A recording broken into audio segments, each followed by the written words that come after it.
এদেশের আবাল বৃদ্ধ বনিতার কাছে আবহমান কাল ধরেই কামরূপ কামাখ্যা মন্দির এক অনাবিল রহস্যমণ্ডিত স্থান।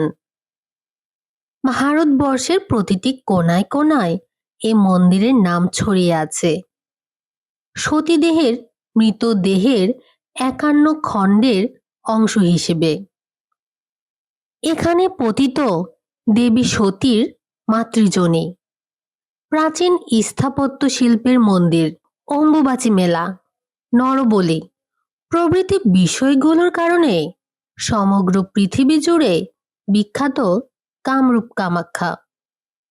বলাই বাহুল্য, এই মন্দিরটি আরও বেশি খ্যাতি অর্জন করেছে জাদুটোনা, অশরীরী আত্মা, ভূত প্রেত চালনা, কালো জাদু ও বশীকরণ, তন্ত্র সাধনা ইত্যাদির আঁতুড়ঘর হিসেবে।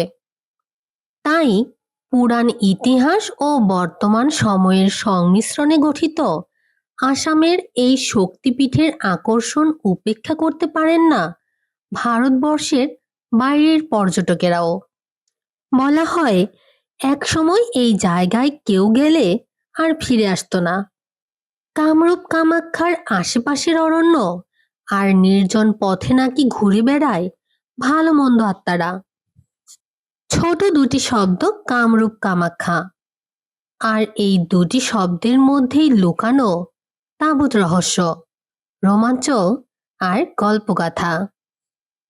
আসামের গুয়াহাটি শহর থেকে ৮ কিলোমিটার দূরে অবস্থিত এই কামরূপ কামাখ্যা।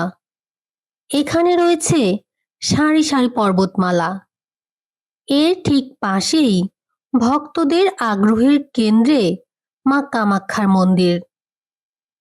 মন্দিরের অন্যতম আকর্ষণ ভক্তদের নৃত্যগীত। তবে সবকিছু ছাপিয়ে কামাখ্যার জাদুবিদ্যা আর সাধকদের অতি প্রাকৃত ক্ষমতার গল্পই সবার মুখে মুখে। চলুন দর্শক, আমরাও ঘুরে আসি কামাখ্যা মায়ের দুয়ার থেকে, জেনে আসি মাতৃপীঠের পৌরাণিক ইতিহাস, দেখে আসি মাতা কামাখ্যার আশ্চর্য ক্ষমতার নিদর্শন। আসামের কামরূপ জেলার নীলকণ্ঠ পাহাড়ের চূড়ায় সন্ধান মেলে এক প্রাচীন মন্দিরের। এই প্রাচীন মন্দিরটি কামাখ্যা দেবীর মন্দির নামে পরিচিত। এই মন্দিরে দেবীর কাছে নানান রকম প্রার্থনা নিয়ে দূর দূরান্ত থেকে ছুটে আসেন ভক্ত ও পুণ্যার্থীর দল। মনস্কামনা পূর্ণ করার উদ্দেশ্যে মানত করেন এবং মনস্কামনা পূর্ণ হলে ঘণ্টাও বেঁধে রেখে যান তারা। কামাখ্যা মন্দিরের চূড়ো সপ্তরথ আকৃতির। তার গড়নে পাওয়া যায় মৌচাকের আদল। মন্দিরের ভেতরে ৩টি প্রকোষ্ঠ। সবচেয়ে বড় পশ্চিম প্রকোষ্ঠটি আয়তাকার। এখানে সাধারণের প্রবেশ নিষিদ্ধ। মাঝের কক্ষটি বর্গাকার। এখানে দেবী কামাখ্যার ছোট মূর্তি রয়েছে। দেওয়াল জুড়ে খোদাই করা শিলালিপি, মহারাজ নরনারায়ণ এবং অন্য হিন্দু দেবতার মূর্তি পাওয়া যায়। এই প্রকোষ্ঠের পরেই গুহা সংবলিত গর্ভগৃহ শুরু হয়েছে। গুহার দেওয়ালে কোনো ছবি বা খোদাইয়ের কাজ নেই। সরু সিঁড়ির ধাপের শেষে যোনি আকৃতির পাথরের ফাটল থেকে ঝরে পড়ছে প্রাকৃতিক ঝর্ণাধারা। জলের ধারা সৃষ্টি করেছে একরত্তি জলাশয়, যার ধারে অবিরাম পূজার্চনা চলে। ধারার উৎসমুখ ঢাকা এক টুকরো লাল কাপড়ে। আচ্ছা, কামরূপ নাম কেন হলো? আমাদের জানতে হবে পৌরাণিক কাহিনীটি। কেনই বা দেবীর নাম হলো কামাখ্যা? আর পাহাড়টার নামই বা নীলকণ্ঠ বা নীলাচল কেন হলো? সৃষ্টির প্রারম্ভে প্রজাপতি দক্ষের কন্যা দেবী সতী তার পিতার অমতেই বিবাহ করেছিলেন দেবাদিদেব মহাদেবকে। কিন্তু জটাজুটধারী, শ্মশানচারী ও আত্মভোলা এই প্রলয়ের দেবতাকে নিজের জামাতা হিসেবে কিছুতেই মেনে নিতে পারেননি দক্ষ। তাই শিবকে অপমান করার উদ্দেশ্যে রাজা দক্ষ এক যজ্ঞের আয়োজন করলেন, যেখানে শিব ও সতী বাদে ত্রিভুবনের সকলেই আমন্ত্রিত ছিলেন। পিতার এরূপ যজ্ঞের সংবাদ পেয়ে দেবী সতীও স্বামীর নিষেধাজ্ঞা উপেক্ষা করে হাজির হলেন পিতার যজ্ঞভূমিতে। ঠিক এমনটাই যেন চেয়েছিলেন রাজা দক্ষ। তিনিও সতীর উপস্থিতিতে ও সমস্ত নিমন্ত্রিত অতিথিদের সামনে তুমুলভাবে দেবাদিদেব মহাদেবের নিন্দা করতে লাগলেন।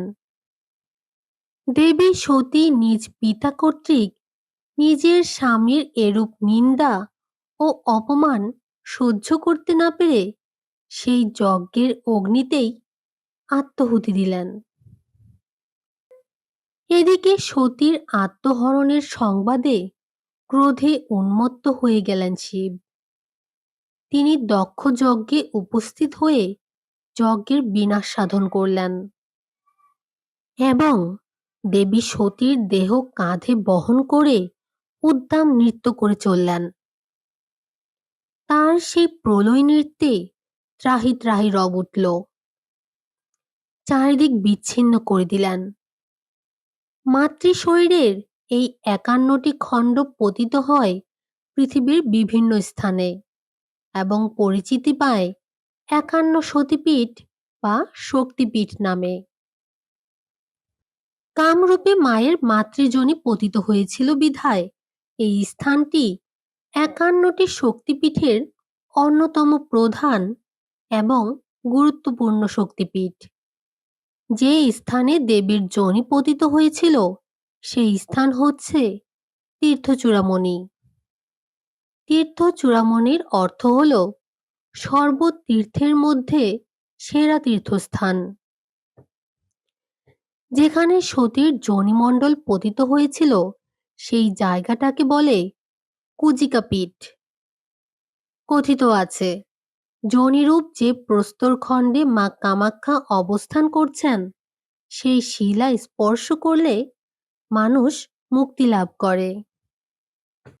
কালিকা পুরাণে বলা হয়েছে, মহামায়া সতীর যোনি অঙ্গ পতিত হওয়ার পর এই উচ্চ পর্বত মহামায়ার যোনি মণ্ডলের ভার সহ্য করতে না পেরে কেঁপে উঠল এবং ক্রমশ পাতালে প্রবেশ করতে লাগল।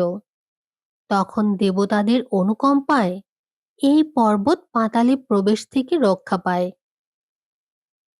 কিন্তু মাতৃযোনি পতিত হওয়ার ফলে পর্বতের রং নীলবর্ণ ধারণ করেছিল, তাই পর্বতের নাম হল নীলকণ্ঠ বা নীলাচল পর্বত। এদিকে সতীর বিরহে মহাবৈরাগ্যের উদয় হল মহাযোগী মহাদেবের মনে। ফলশ্রুতিতে তিনি হিমালয়ের দুর্গম স্থানে গিয়ে গভীর ধ্যানে নিমগ্ন হলেন। সেই মহাযোগীর ধ্যান ভঙ্গ করে কার সাধ্য? অন্যদিকে দক্ষ যজ্ঞে সতী দেবী প্রাণত্যাগ করার পর গিরিরাজ হিমালয়ের গৃহে মেনকার গর্ভে কন্যারূপে জন্মগ্রহণ করলেন। ফুটফুটে শিশু কন্যাটির নামকরণ হল গিরিজা, পার্বতী প্রভৃতি নামে। এভাবেই আস্তে আস্তে বড় হতে লাগলেন গিরিরাজ কন্যা পার্বতী। এর কিছুকাল পর তারকাসুর নামের এক অসুররাজের কঠোর তপস্যায় সুপ্রসন্ন হয়ে প্রজাপতি ব্রহ্মা তাকে এক বিপজ্জনক বর দিয়ে বসলেন। বরটি ছিল এমন, শিবের ঔরসজাত সন্তান ব্যতীত কেউই তারকাসুরকে বধ করতে পারবে না। ব্রহ্মার বরে বলীয়ান তারকাসুর তখন তার স্বরূপে আবির্ভূত হয়ে শুরু করলেন তিলক নিধন। এমনকি স্বর্গরাজ্য জয় করে দেবতাদেরও বিতাড়িত করলেন তিনি। চিন্তায় পড়লেন দেবতারা। তারকাসুরকে শুধুমাত্র শিবের পুত্রই বধ করতে পারবেন। কিন্তু পুত্র তো দূরে থাক, মহাদেব নিজেই সংসার বৈরাগী হয়ে মহা তপস্যায় রয়েছেন। তার তপস্যা ভাঙানোর দুঃসাহস কারো নেই। তাই দেবী পার্বতীকে পাঠানো হলো মহাদেবের পূজা আর সেবা করার জন্য।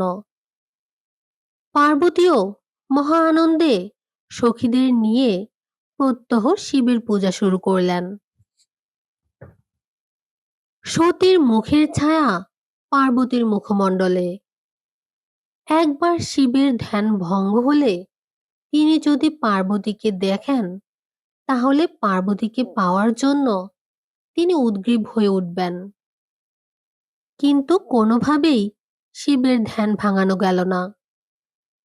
বাধ্য হয়ে দেবতারা শিবের ধ্যান ভঙ্গ করার অন্য উপায় খুঁজে বের করলেন। এবার ডাক পড়ল কামদেবের। বুঝিয়ে দেওয়া হলো তার কাজ। যথাসময়ে কামদেব স্ত্রী রতিকে সঙ্গে নিয়ে উপস্থিত হলেন হিমালয়ের শিখরে। এরপর ফুলস্বর নিক্ষেপ করে ধ্যান ভঙ্গ করলেন মহাদেবের। কিন্তু ধ্যান ভঙ্গ হওয়ার পরে মহাদেবের রোষানলে পড়লেন কামদেব। তার তৃতীয় নয়নের অগ্নি বর্ষণে ভস্মে পরিণত হলেন কামদেব।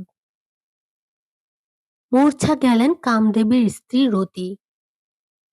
দেবতারা পড়লেন মহাবিপদে। এক বিপদ যায়, আরেক বিপদ এসে উপস্থিত হয়। কামদেব ভস্মীভূত হওয়ার পর শিবের উগ্রভাব কিছুটা স্তিমিত হল। এরপর পার্বতীর দিকে চোখ পড়তেই তিনি চঞ্চল হয়ে উঠলেন। খুব চেনা চেনা মুখ। তারপরেই আবার গম্ভীর হয়ে নিজের যোগাসন থেকে উঠে সেই স্থান পরিত্যাগ করলেন। পার্বতীও ছাড়বার পাত্র নয়। শিবকে পাওয়ার জন্য তিনিও তপস্যায় ব্রতী হলেন। শেষমেশ দেবী পার্বতী ও শিবের বিবাহ সুসম্পন্ন হল এবং তাদের সন্তান দেবসেনাপতি কার্তিকের হাতে নিহত হন তারকাসুর। যাই হোক, নিজ স্বামীকে হারিয়ে রতি শিবের কাছে কাকুতি মিনতি শুরু করলেন। তার প্রার্থনা তার স্বামী কামদেবকে পুনর্জীবিত করা হোক। কৃপা করলেন দেবাদিদেব। প্রাণ ফিরিয়ে দিলেন কামদেবের। রতিও ফিরে পেলেন তার স্বামীকে।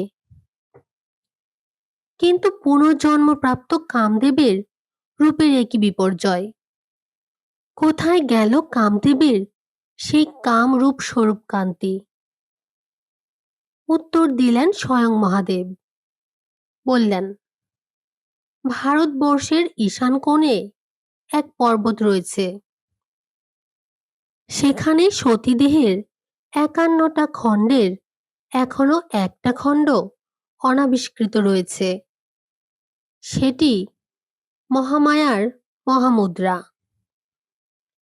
সেখানে গিয়ে দেবীর মহিমা প্রচার এবং প্রতিষ্ঠা করলে তুমি তোমার আগের রূপ আবার ফিরে পাবে। কামদেব নীলাচলে এসে মহামায়ার সেই মহামুদ্রা যোনি প্রস্তরখণ্ড রূপে খুঁজে পেলেন এবং ভক্তি সহকারে পূজা পাঠ করলেন।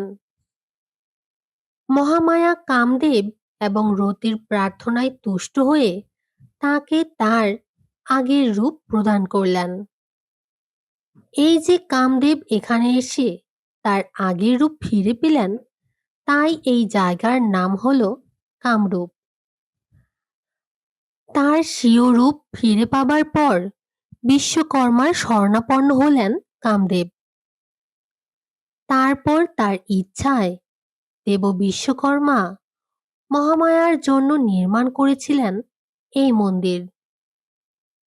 এছাড়াও মন্দিরের গায়ে ৬৪ যোগিনী আর ১৮টা ভৈরব মূর্তি খোদাই করলেন বিশ্বকর্মা। পরবর্তীতে কামদেবের নিজের রূপ ফিরে পাওয়ার কারণে এই স্থানের নাম হয় কামরূপ, আর শিবপত্নী সতীর আরেক নাম কামাখ্যা। দুজনের নাম মিলে তখন হয়ে যায় কামরূপ কামাখ্যা।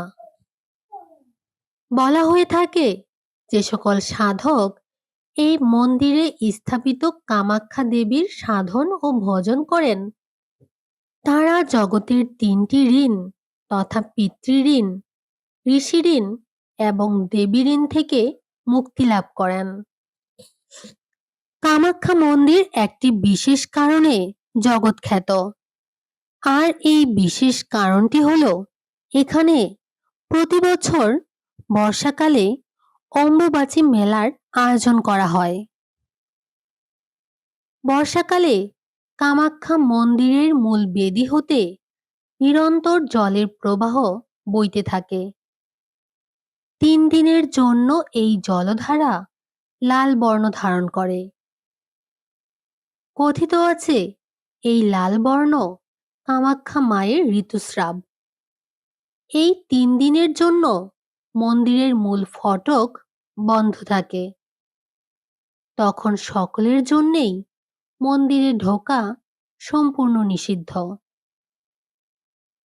একবার এক পুরোহিত নিয়ম অমান্য করে মন্দিরে ঢুকলে সাথে সাথে তার ২ চোখ অন্ধ হয়ে যায়। এই অবস্থায় মাতা কামাখ্যা কারো সাথে দেখা করেন না। তবে মূল ফটকের বাইরে অম্বুবাচী মেলার উৎসব ও অন্যান্য পূজার্চনা চলতে থাকে। সবকিছু ছাপিয়ে যে বিষয়টি মানুষের মনে স্থান করে নিয়েছে তা হলো এই স্থানের কালো জাদু, ভূতপ্রেত, অশরীরী আত্মা, বশীকরণ ইত্যাদি।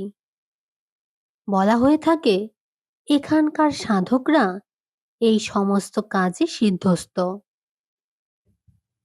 তবে দর্শক, এই সকল অতিপ্রাকৃত শক্তিতে আপনার বিশ্বাস থাক বা না থাক, সুযোগ পেলে এই মহাপবিত্র পীঠস্থান অন্তত একবার দর্শন করার অনুরোধ রইল। ধন্যবাদ।